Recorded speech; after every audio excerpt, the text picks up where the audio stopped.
Subscribe करिए हमारे channel target UP TET CTET को और बेल आइकन को दबाइए। हेलो फ्रेंड्स, मैं रेनू स्वागत करती हूँ आप सभी भावी अध्यापक एवं अध्यापिकाओं का आपके अपने channel target UP TET CTET में। दोस्तों, आज की इस वीडियो में हम पढ़ने वाले हैं आप लोग के बाल विकास एवं शिक्षण शास्त्र के टॉप 50 क्वेश्चंस को, जो आपके एग्जाम के लिए बहुत बहुत महत्वपूर्ण है। तो चलिए स्टार्ट करते हैं। हम क्वेश्चन नंबर 600 तक ऑलरेडी हमने पढ़ लिया, 600 क्वेश्चन हमने कंप्लीट कर लिया है और आज की इस वीडियो में हम क्वेश्चन नंबर 601 से पढ़ने वाले हैं। और आपको पता है कि हर वीडियो में टॉप 50 क्वेश्चंस आप पढ़ते हो और आपको ये सीरीज अच्छी लग रही है, इसके लिए बहुत बहुत धन्यवाद आप लोगों का। तो चलिए अब स्टार्ट करते हैं क्वेश्चन नंबर 601 से। और जिन्होंने पिछली वीडियोस नहीं देखी हैं, डिस्क्रिप्शन बॉक्स और कमेंट बॉक्स में आपको सारे वीडियोस की लिंक मिल जाएगी। आपको मैंने हैंड रिटन नोट्स में सारे के सारे वीडियोस अवेलेबल करवाए हैं बाल विकास शिक्षण शास्त्र के, तो आपको उनकी भी लिंक मिल जाएगी। चलिए स्टार्ट करते हैं। क्वेश्चन नंबर 601 है, निम्नलिखित में से कौन प्रेक्षण तकनीक है? प्रश्नावली, साक्षात्कार, श्रेणी मापनी या फिर चेक सूची। तो कौन सी प्रेक्षण तकनीकी है? तो यहाँ पर दोस्तों राइट आंसर हो जाएगा ऑप्शन नंबर सी, श्रेणी मापनी। यह क्या है? एक प्रेक्षण की तकनीकी है। क्वेश्चन नंबर 602 है, निम्नलिखित में अक्षय परीक्षण की विशेषता नहीं है। तो अक्षय परीक्षण में क्या क्या होना चाहिए? विश्वसनीयता, वैधता, वस्तुनिष्ठता, ये सारी चीजें होनी चाहिए, लेकिन संक्षिप्तता नहीं होनी चाहिए। तो ऑप्शन सी यहाँ पर सही हो जाएगा। क्वेश्चन नंबर 603 है, यदि कोई परीक्षण विभिन्न अवसरों पर संगत या एक प्रकार का परिणाम देता है तो इसे आप क्या कहेंगे? यदि कोई परीक्षण विभिन्न अवसरों पर संगत एक प्रकार का परिणाम देता है तो इसे हम क्या कहेंगे? वैध परीक्षण, अध्यापक द्वारा निर्मित परीक्षण, विश्वसनीय परीक्षण या उपरोक्त में से कोई नहीं। तो यहाँ पर जो राइट आंसर है वो हो जाएगा ऑप्शन नंबर ए, वैध परीक्षण। यानी कि यह ऐसा परीक्षण है जो विभिन्न अवसरों पर, अलग अलग परीक्षणों पर एक प्रकार का ही परिणाम देता है। और जो क्वेश्चन अभी आपने पिछली वीडियो में देखा था, उसमें आपने क्या देखा था कि वह एक समान प्रकार का परिणाम दे रहा है, लेकिन यहाँ पर विभिन्न अवसरों की बात की गई है। उस क्वेश्चन में विभिन्न अवसरों की बात नहीं की गई थी, अलग अलग अवसरों पर संगत परिणाम देता है, एक ही प्रकार का परिणाम देता है, तो इसे हम क्या कहेंगे? इसे हम वैध परीक्षण कहेंगे। इसके बाद आगे बढ़ेंगे हम। क्वेश्चन नंबर 604 है, प्रश्न पत्र उत्तम होते हैं। किस प्रकार के जो प्रश्न पत्र होते हैं उन्हें हम उत्तम प्रश्न पत्र कहेंगे? छोटे, सरल एवं तर्कयुक्त, बड़े, कठिन एवं द्विअर्थी, छोटे, कठिन व असंगत या बड़े, सरल एवं तर्क संगत। राइट आंसर यहाँ पर होगा, जो प्रश्न पत्र होना चाहिए वो छोटा होना चाहिए, सरल होना चाहिए और तर्कयुक्त होना चाहिए कि बच्चे उसमें कुछ सोचे भी, अपना दिमाग भी लगाएं। तो ऑप्शन नंबर ए जो है ये राइट आंसर हो जाएगा। इसके बाद हम आगे बढ़ेंगे। क्वेश्चन नंबर 605 है, ब्लूप्रिंट है प्रश्न पत्र की आधारशिला, शिक्षण की आधारशिला, विद्यालय की आधारशिला या इनमें से कोई नहीं।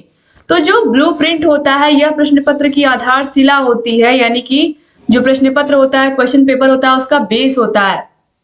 इसमें ये सारी चीजें होती हैं ब्लूप्रिंट में कि कौन कौन से क्वेश्चंस आपको, ये अगर 10 चैप्टर का आपको बच्चों का एग्जाम लेना है, 10 चैप्टर का, तो 10 के 10 चैप्टर में से ऐसा ना हो कि किसी चैप्टर से आपने 6 क्वेश्चन ले लिए, किसी से 2 भी नहीं लिए।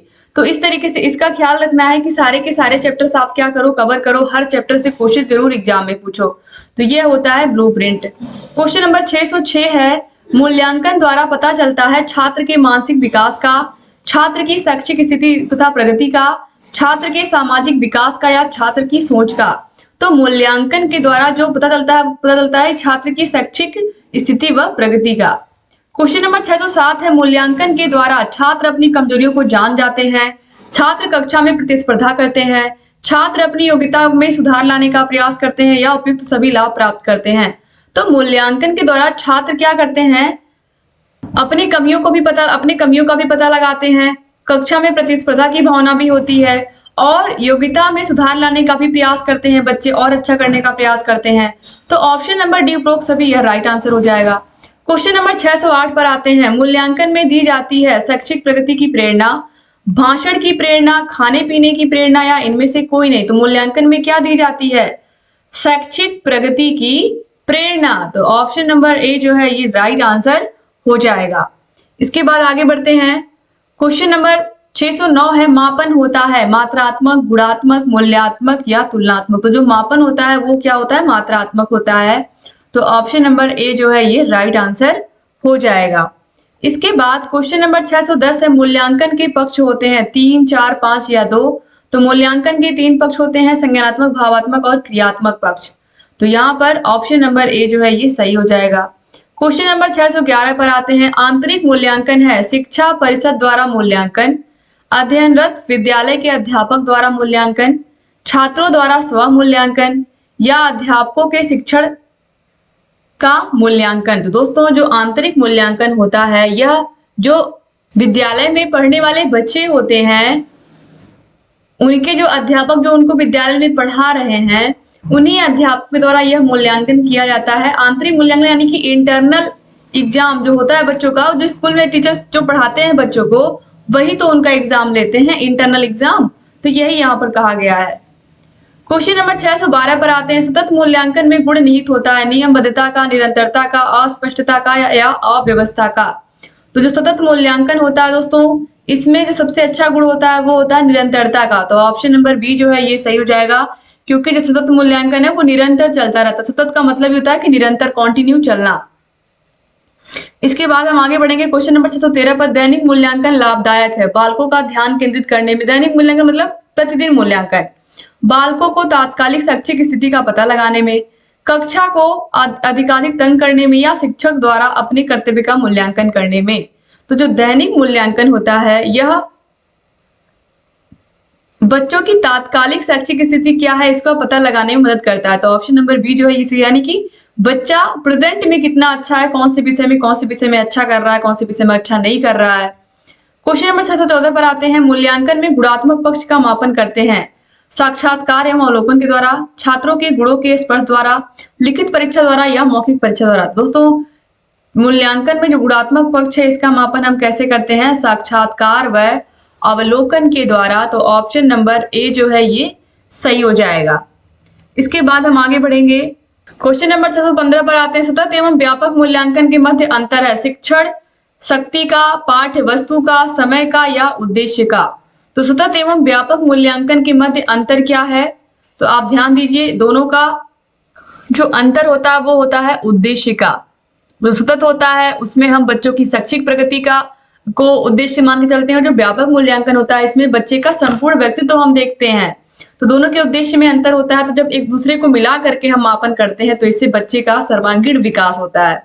तो यहाँ पर दोनों के उद्देश्य में थोड़ा सा अंतर पाया जाता है। तो ऑप्शन नंबर डी यहाँ पर सही होगा। क्वेश्चन नंबर 616 पर आते हैं। हमारे पाठ्यक्रम में निम्नलिखित में से कौन से दोष हैं, पाठ्य वस्तु में अधिक तथ्य भरे हैं, ये केवल पुस्तकीय ज्ञान पर बल देते हैं, ये व्यक्तिगत विभिन्नताओं से मेल नहीं खाते, या उपयुक्त सभी। तो ये बिल्कुल तीनों के तीनों ही बिल्कुल सही है। तो ऑप्शन नंबर डी जो है ये राइट आंसर हो जाएगा। यह प्रमुख दोष है हमारे पाठ्य पुस्तकों में कि ढेर सारे तथ्य भरे होते हैं, बच्चे ज्यादा समझ ही नहीं पाते हैं, और पुस्तकीय ज्ञान पर ज्यादा बल दिया जाता है, बच्चों को रट्टू तोता बनाया जाता है, ये भी कह सकते हैं। इसके बाद क्वेश्चन नंबर 617 पर आते हैं। समय सारणी वह दर्पण है जिसमें विद्यालय का संपूर्ण कार्यक्रम प्रतिबिंबित होता है। यह परिभाषा किसने दी है, एस.एन. मुखर्जी ने, H.G. स्टीड ने, माध्यमिक शिक्षा ने या एस रमन ने। तो यहां पर जो राइट आंसर दोस्तों हुआ जाएगा S.N. मुखर्जी ने। ऑप्शन नंबर ए जो है ये राइट आंसर हो जाएगा। इसके बाद क्वेश्चन नंबर 618 पर आते हैं। किस प्रकार की विषय वस्तु प्राथमिक स्तर के विद्यार्थियों को सबसे पहले पढ़ानी चाहिए, सरल, ज्ञात, सरल और ज्ञात या कठिन किंतु ज्ञात। तो दोस्तों आप सभी लोगों को इसका आंसर तो पता ही है क्या है। बच्चों को जो चीजें पता है और जो आसान है और जिनके बारे में बच्चे जानते हैं पहले उन्हीं के विषय में बच्चों को पढ़ाना चाहिए। तो ऑप्शन नंबर सी सही हो जाएगा। क्वेश्चन नंबर 619 पर आते हैं। महात्मा गांधी का नाम निम्न में से किससे संबंधित है, बुनियादी शिक्षा, माध्यमिक शिक्षा, स्व शिक्षा या तकनीकी शिक्षा। तो बुनियादी शिक्षा का जनक किसे कहते हैं, महात्मा गांधी जी को कहते हैं। तो ऑप्शन नंबर ए जो है ये सही हो जाएगा। क्वेश्चन नंबर 620 है। भारत में शिक्षक दिवस कब मनाया जाता है, 5 सितंबर को, 5 अक्टूबर को, 14 नवंबर को या 10 दिसंबर को। तो भारत में शिक्षक दिवस मनाया जाता है 5 सितंबर को, डॉक्टर सर्वपल्ली राधाकृष्णन जी के जन्म दिवस के अवसर पर, और यह सभी स्कूलों में बच्चे मनाते हैं। तो ऑप्शन नंबर ए जो है ये सही हो जाएगा। इस तरीके से यहाँ पर आप लोगों ने 20 क्वेश्चंस किए अभी, और आगे भी हम अभी 30 क्वेश्चन सॉल्व करेंगे। इस वीडियो में। उम्मीद करती हूँ कि आप लोगों को अच्छा लग रहा होगा। ये सारा पूरा सीरीज जो मैं चला रही हूँ 1000 प्लस क्वेश्चंस की, ये सीरीज आपको पसंद आ रही होगी और आप लोग इस वीडियो को जरूर लाइक कर दीजिए दोस्तों। आप लोग को अगर मेरी मेहनत अच्छी लग रही हो, प्लीज आप लोग कमेंट करा करिए वीडियो कैसा लगता है आपको, और आगे की सीरीज भी आपको देखनी है तो मुझे बहुत अच्छा लगेगा। और लगातार मैं वीडियोस लेकर के आपके लिए आ रही हूँ। तो दोस्तों डिस्क्रिप्शन बॉक्स, कमेंट बॉक्स में आपको सारे के सारे वीडियोस की लिंक मिल जाएगी, यूपी टेट की या सीटेट की, शिक्षक भर्तियों की। आप सभी को देखिए और अपनी तैयारी को बेहतर बनाइए अगर वाकई में आप चाहते हो कि आप एग्जाम में बढ़िया नंबर लेकर के आओ। क्वेश्चन नंबर 621 है, विद्यालय शिक्षा के लिए राष्ट्रीय पाठचर्या की रूपरेखा कौन सी संस्था तैयार करती है? एनसीएफ की जो रूपरेखा होती है उसको तैयार कौन करता है? तो एनसीईआरटी, सीबीएसई, एससीईआरटी या फिर डीआईईटी। दोस्तों आपको पता है कि जो विद्यालय शिक्षा के लिए राष्ट्रीय पाठचर्या की रूपरेखा है यह एनसीईआरटी तैयार करती है, तो ऑप्शन नंबर ए जो है ये सही हो जाएगा। दोस्तों एनसीईआरटी यहाँ पर ई होना चाहिए, तब यह एनसीईआरटी होगा, यानी कि राष्ट्रीय शैक्षिक अनुसंधान एवं प्रशिक्षण परिषद के द्वारा राष्ट्रीय पाठचर्या की रूपरेखा तैयार की जाती है। और एससीईआरटी आपको पता है इस तरीके से एनसीईआरटी राष्ट्र पर यानी कि पूरे देश पर लागू होता है, उस तरीके से जो एससीईआरटी होता है ये अलग अलग स्टेट का होता है, अपने अपने स्टेट में अपनी अपनी एससीईआरटी होती है स्टेट्स की। इसके बाद क्वेश्चन नंबर 622 है, त्रिभाषा सूत्र से क्या अभिप्राय है? त्रिभाषा का मतलब क्या होता है? तो स्कूल स्तर पर 3 भाषाओं का शिक्षण दिया जाए, प्रत्येक अध्यापक 3 भाषाओं में पढ़ाए, सरकारी कामकाज 3 भाषाओं में किया जाए या परीक्षा 3 भाषाओं में आयोजित की जाए। तो दोस्तों यहाँ पर देखिए जो राइट आंसर यहाँ पर है वो है स्कूल स्तर पर 3 भाषाओं का शिक्षण दिया जाए, तो ऑप्शन नंबर ए जो है ये राइट आंसर हो जाएगा। क्वेश्चन नंबर 623 पर आते हैं, प्राथमिक अध्यापक के लिए निम्न में से किसका अध्ययन सर्वाधिक महत्वपूर्ण है? कानून का, बाल मनोविज्ञान का, खगोल शास्त्र का या सांख्यिकी का? तो प्राथमिक अध्यापक के लिए जो प्राइमरी का टीचर होता है उसके लिए सबसे अधिक आवश्यक है बाल मनोविज्ञान का अध्ययन करना। ऑप्शन नंबर बी जो है ये राइट आंसर हो जाएगा। क्वेश्चन नंबर 624 पर आते हैं, प्राथमिक अध्यापक के लिए क्राफ्ट की शिक्षा क्यों आवश्यक है? क्राफ्ट का मतलब कि जो चार्ट पेपर होता है या जो गत्ते होते हैं उनसे अलग अलग प्रकार की कलाकृतियां बना ले वह टीचर, इसके अलावा कुछ क्रिएटिव चीजें कर ले जो बच्चों को अच्छा लगे देख करके।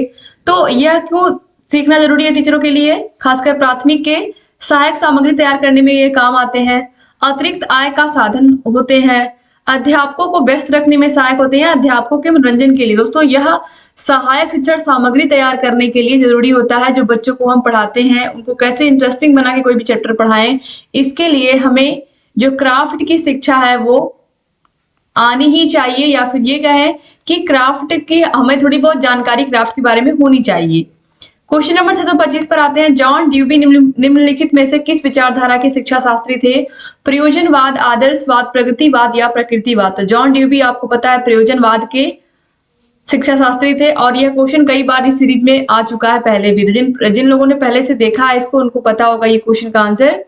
इसके बाद क्वेश्चन नंबर 626 पर आते हैं, वैज्ञानिक दृष्टिकोण क्या है? विज्ञान के प्रयोग या सोचने समझने की सही शक्ति, सृजनात्मक कार्य या ये सभी? तो दोस्तों जो वैज्ञानिक दृष्टिकोण है इसमें विज्ञान के प्रयोग भी आते हैं, सोचने समझने की सही शक्ति भी आती है, सृजनात्मक कार्य भी आते हैं, तो इसलिए ऑप्शन नंबर डी जो है ये बिल्कुल सही हो जाएगा।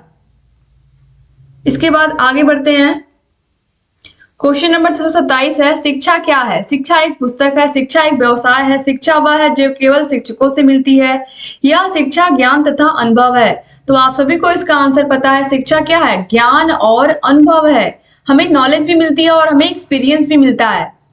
क्वेश्चन नंबर 628 पर आते हैं, हमारे देश में वैदिक काल में कौन सी शिक्षा पद्धति प्रचलित थी? विद्यालयी शिक्षा, विद्यापीठ शिक्षा, गुरुकुल शिक्षा या परिषद शिक्षा? तो वैदिक काल की शिक्षा थी वो गुरुकुल शिक्षा थी, तो ऑप्शन नंबर सी जो है सही है। इसमें जो बच्चे होते थे वो गुरु के पास ही जाकर के वहीं रहते थे, वहीं सोते थे, वहीं पढ़ते थे। क्वेश्चन नंबर 629 पर आते हैं, शिक्षा में नवाचार किससे संबंधित है? शिक्षण प्रशिक्षण से, पाठ्य पुस्तक से, अध्यापक से या शिक्षण में नवीन प्रयोग से? तो शिक्षा में नवाचार शिक्षण में नवीन प्रयोग से संबंधित है, नए नए प्रयोग, इन्हीं को हम क्या कहते हैं? नवाचार। क्वेश्चन नंबर 630 पर आते हैं, शिक्षक दिवस किसका जन्मदिन है? शिक्षक दिवस हर साल 5 सितंबर को हम मनाते हैं, तो यह दिवस किसका है? महात्मा गांधी का, सर्वपल्ली राधाकृष्णन का, जगदीश चंद्र बसु का या स्वामी विवेकानंद का? आप सभी को पता है डॉक्टर सर्वपल्ली राधाकृष्णन जी का इस दिन जन्मदिन होता है और इसी को हम टीचर्स डे के रूप में मनाते हैं। क्वेश्चन नंबर 631 पर आते हैं, किस विधि से छात्र स्थायी अधिगम करते हैं? सुनकर, रटकर, स्वयं करके या पढ़कर? तो बच्चे स्थायी अधिगम करते हैं स्वयं करके। जब कोई चीज खुद करते हैं तो वह क्या होता है? अस्थायी अधिगम होता है। क्वेश्चन नंबर 632 है, शिक्षा के लिए महत्वपूर्ण है धन दौलत, भवन, श्यामपट्टी या शिक्षार्थी? तो शिक्षा के लिए सबसे अधिक महत्वपूर्ण क्या है? आप सभी को पता है इसका आंसर क्या है? शिक्षार्थी। अगर बच्चे ही नहीं रहेंगे तो हम पढ़ाएंगे किसको? तो शिक्षा, एजुकेशन के लिए सबसे पहले आपके पास बच्चे होना जरूरी है ना, बच्चों को ही तो आप पढ़ाओगे। इसके बाद क्वेश्चन नंबर 633 पर आते हैं, शिक्षा का उद्देश्य क्या है? व्यक्ति को धन प्रदान करना, व्यक्ति को केवल शिक्षित करना, व्यक्ति का सर्वांगीण विकास करना या व्यक्ति का चारित्रिक विकास करना? तो शिक्षा का जो उद्देश्य होता है वो होता है व्यक्ति का सर्वांगीण विकास करना। तो ऑप्शन नंबर सी जो है ये राइट आंसर हो जाएगा। इसके बाद क्वेश्चन नंबर 634 है, प्राथमिक स्तर का पाठ्यक्रम किस प्रकार का होना चाहिए? तो दोस्तों यहाँ पर आप देखिए, विषय केंद्रित पाठ्यक्रम, कोर पाठ्यक्रम, बाल केंद्रित पाठ्यक्रम या पुस्तक आधारित पाठ्यक्रम? आप सभी को इसका आंसर, करेक्ट आंसर पता है कि जो प्राथमिक स्तर की शिक्षा होती है वो बाल केंद्रित होती है, यानी कि बालकों को ध्यान में रख करके ही पाठ्यक्रम बनाया जाता है। ऑप्शन सी सही हो गया। क्वेश्चन नंबर 635 है, ज्यादातर बच्चे भारत की स्कूली कक्षाओं में डैश पाते हैं? रुचिजनक, रोमांचक, डरावनी या रुचिहीन? तो दोस्तों ज्यादातर बच्चे अपने देश की अगर हम बात करें तो अधिकतर बच्चे कक्षाओं को क्या पाते हैं? अधिकतर बच्चे कक्षाओं को रुचिहीन पाते हैं, यानी कि उन्हें इंटरेस्ट ही नहीं लगता है कक्षा में, क्योंकि मैक्सिमम किताबी ज्ञान ज्यादा पढ़ाया जाता है। किताबी ज्ञान बच्चों को अच्छा नहीं लगता है। कुछ अपने स्तर से शिक्षक मेहनत करें और कोशिश ये हो कि जो पाठ्यक्रम हो वो भी इतना रुचि उसके अंदर हो कि टीचर जब पढ़ाए तो बच्चों को भी रुचि आए, क्योंकि वही रटा रटाया पाठ्यक्रम हर साल आता है। बच्चों के लिए कुछ नवीन चीजें उसमें हो, कुछ नई चीजें ऐड की जाएं जो बच्चे करके सीखें, तो कहीं ना कहीं बच्चों को भी रुचि आएगी। दूसरी चीज, टीचर्स पर भी ये बहुत ज्यादा दबाव होता है कि उन्हें सही टाइम पर सिलेबस कंप्लीट करना है, उसी इतने टाइम में, एक छोटे से पीरियड में उनको सारे के सारे चैप्टर्स पढ़ाने होते हैं, सारे चैप्टर्स को लिखवाना होता है, बच्चों की कॉपियां चेक करनी होती है, टेस्ट लेना होता है, एग्जाम लेना होता है। तो कहीं ना कहीं अगर इन सब चीजों से हट करके पाठ्यक्रम ही अलग बनाया जाए, तो अगर पाठ्यक्रम अलग रहेगा तो कहीं ना कहीं बच्चों को उसमें रुचि जरूर आएगी। तो इसीलिए जरूरी है कि पाठ्यक्रम को कम किया जाए, बच्चों को करके सीखने वाली चीजें अधिक हो पाठ्यक्रम में।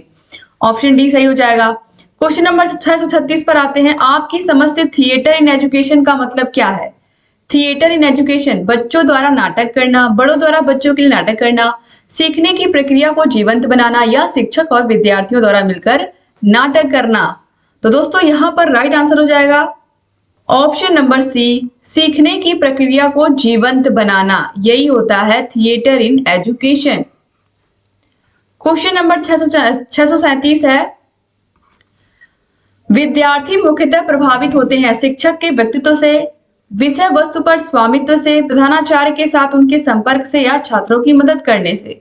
तो विद्यार्थी मुख्यतः प्रभावित होते हैं शिक्षक के व्यक्तित्व से, क्योंकि वह शिक्षक जिनसे वह रोज मिलते हैं तो वह सोचते हैं कि उस शिक्षक के जो गुण हैं वो उनमें भी आ जाए। तो विद्यार्थी मुख्यतः शिक्षक के व्यक्तित्व से प्रभावित होते हैं। क्वेश्चन नंबर 638 पर आते हैं, बालक शिक्षा का सबसे प्रथम पाठ प्राप्त करता है किससे? जन संचार साधनों से, समाज से, विद्यालय से या परिवार से? तो शिक्षा का सबसे प्रथम पाठ कहाँ से बच्चा प्राप्त करता है? अपने परिवार से, और उसकी पहली गुरु कौन होती है? उसकी माता होती है।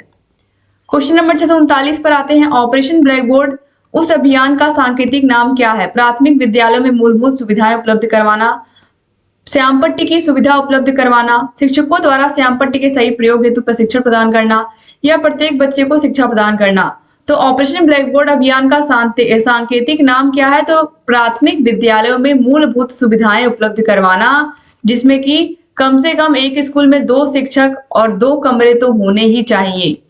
यही आता है ऑपरेशन ब्लैक बोर्ड के अंतर्गत। तो प्राथमिक विद्यालय में मूलभूत सुविधाएं उपलब्ध करवाना, यही ध्येय है ऑपरेशन ब्लैक बोर्ड का, जो कि 1986 की राष्ट्रीय शिक्षा नीति में इसको लाया गया और 1987 से इसने काम करना भी शुरू कर दिया। क्वेश्चन नंबर 640 है, प्राथमिक विद्यालय के छात्र मुख्य रूप से क्या पढ़ना चाहते हैं? समाचार पत्र, उपन्यास, कहानियां या नाटक? तो प्राथमिक विद्यालय, आप लोगों ने भी ट्रेनिंग ली है, आपको भी पता है कि जो प्राथमिक विद्यालय के बच्चे हैं उन्हें कहानियां सुनना बहुत पसंद होता है। तो ऑप्शन नंबर डी जो है ये राइट आंसर हो जाएगा। क्वेश्चन नंबर 641 पर आते हैं, वैज्ञानिक अभिवृत्ति रखने वाला छात्र योजनाबद्ध अध्ययन करता है, अच्छी नौकरी प्राप्त करता है, विवेकपूर्ण चिंतन करता है या साहसी होता है। तो वैज्ञानिक अभिवृत्ति रखने वाला जो बच्चा होता है वह विवेकपूर्ण चिंतन करता है। तो ऑप्शन नंबर सी जो है ये राइट आंसर हो जाएगा। क्वेश्चन नंबर 642 है, प्रभावी एवं सफल शिक्षण के लिए सर्वाधिक आवश्यक क्या है? विद्यार्थियों को अधिकाधिक नोट्स लिखवाना, व्यवहारिक उदाहरणों द्वारा विषय को स्पष्ट करना, श्यामपट्ट का अधिकाधिक उपयोग करना या साहित्यिक भाषा का अधिकाधिक प्रयोग करना। तो दोस्तों यहाँ पर राइट आंसर हो जाएगा व्यवहारिक उदाहरणों के द्वारा विषय को स्पष्ट करना। यही होता है प्रभावी एवं सफल शिक्षण के लिए आवश्यक। आप लोग व्यवहार में जो बच्चों की जो चीजें वो रोज देखते हैं उनके अगर एग्जाम्पल दे करके आप पाठ को पढ़ाओगे, लेसन को समझाओगे तो बच्चों के लिए इजी हो जाएगा उन सारी चीजों को समझना। क्वेश्चन नंबर 643 पर आते हैं, वर्तमान समय में शिक्षा और सूचना हेतु सर्वाधिक सशक्त माध्यम क्या है? दोस्तों ऑप्शन है दूरदर्शन, रेडियो, समाचार पत्र या सिनेमा। तो वर्तमान समय में शिक्षा और सूचना हेतु सर्वाधिक सशक्त माध्यम है दूरदर्शन। तो ऑप्शन नंबर ए जो है ये राइट आंसर हो जाएगा। क्वेश्चन नंबर 644 पर आते हैं, देश को 21वीं सदी में सफलतापूर्वक पहुंचाने के लिए आप एक कक्षा अध्यापक के रूप पर जोर देंगे? ऊर्जा संरक्षण पर, बच्चों की शिक्षा के मूल अधिकार पर, शिक्षा के जनसंचार के साधनों पर या मानव संसाधन के विकास पर?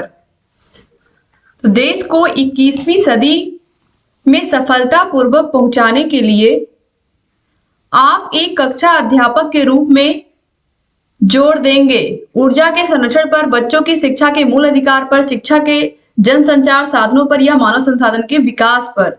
तो दोस्तों यहाँ पर हम जो ध्यान देंगे वह मुख्य रूप से, क्योंकि यहाँ पर जो मानव संसाधन है इनके विकास पर अगर हम ध्यान देंगे तो इससे क्या फायदा होगा? इससे जब हम संसाधनों पर ध्यान देंगे, जब सुविधाएं बढ़ेंगी और जो हमारे सोच है, यानी कि अगर हम बच्चों को अच्छी सोच देंगे, अच्छी शिक्षा देंगे तो उन्हें खुद ये बात पता होगी कि ऊर्जा संरक्षण करना चाहिए, ऊर्जा को बचाना चाहिए, लाइट फिजूल खर्ची में नहीं जलाना चाहिए, अगर जरूरत हो तभी जलाना चाहिए, पानी का जितना जरूरत हो उतना ही उपयोग करना चाहिए। बच्चों की शिक्षा के मूल अधिकार पर, तो बच्चों को जब हम मानव संसाधन यानी कि जब हम मानव संसाधन के ऊपर ध्यान देंगे, बच्चों को अच्छी शिक्षा देंगे, बच्चों का विकास होगा, तो बच्चों को अपने आप ये चीजें पता चल जाएंगी कि हमें क्या क्या चीजें सही करनी है जीवन में, कैसे किन चीजों का उपयोग करना है। तो मानव संसाधन के विकास पर अगर हम ध्यान देंगे तो इससे सारी चीजें अपने आप सही हो जाएंगी। इसके बाद हम आगे बढ़ेंगे क्वेश्चन नंबर 645 पर, प्राथमिक विद्यालय में अंग्रेजी की शिक्षा अनिवार्य कर देनी चाहिए क्योंकि इससे छात्रों में आत्मविश्वास बढ़ता है, विदेश में जाने के लिए अवसर बढ़ते हैं, सामाजिक प्रतिष्ठा बढ़ती है या रोजगार के अवसर मिलते हैं। आप लोगों के अकॉर्डिंग इसमें राइट आंसर क्या होना चाहिए? तो दोस्तों यहाँ पर ध्यान दीजिए, बच्चों को जो मातृभाषा है उसकी शिक्षा तो दी जा रही है, लेकिन बच्चों को अंग्रेजी भाषा भी अगर आ रही है तो इससे बच्चों के अंदर आत्मविश्वास बढ़ेगा।